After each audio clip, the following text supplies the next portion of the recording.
क्या क्या चीज़ तथ्य निकल के सामने आ रहे हैं? देखिए, कल दिनांक 15 अप्रैल को करीब दिन में 1 बजे हमें सूचना प्राप्त हुई थी 112 पर कि एक नाबालिग बच्चे का शव मिला है सिडकुल में, रिद्धि सिद्धि कंपनी के पीछे खाली मैदान में।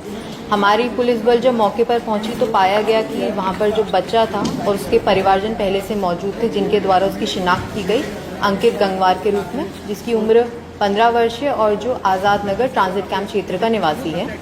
हमारे द्वारा मौके का पूरा मुआयना किया गया, घटनास्थल का निरीक्षण किया गया फील्ड यूनिट के साथ, और उसके बाद हमारे द्वारा क्षेत्राधिकारी पंतनगर के नेतृत्व में 3 थानों की टीमों से थाना पंतनगर, थाना ट्रांजिट कैंप, थाना दिनेशपुर से संयोजित 5 टीमें बनाई गई, जो अलग अलग टेक्निकल सर्वेलेंस, मैनुअल सर्वेलेंस और पूछताछ के कार्य में लगे हुए थे।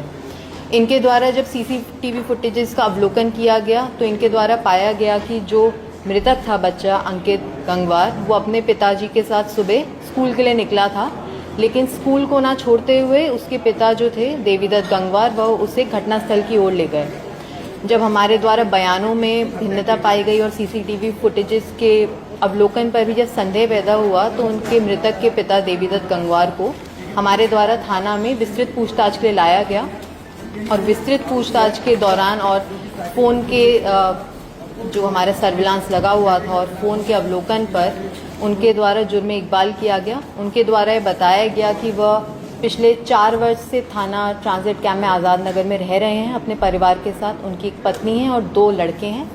जो अंकित गंगवार था वो उनका बड़ा लड़का है और छोटा लड़का है जो 8 वर्ष का है।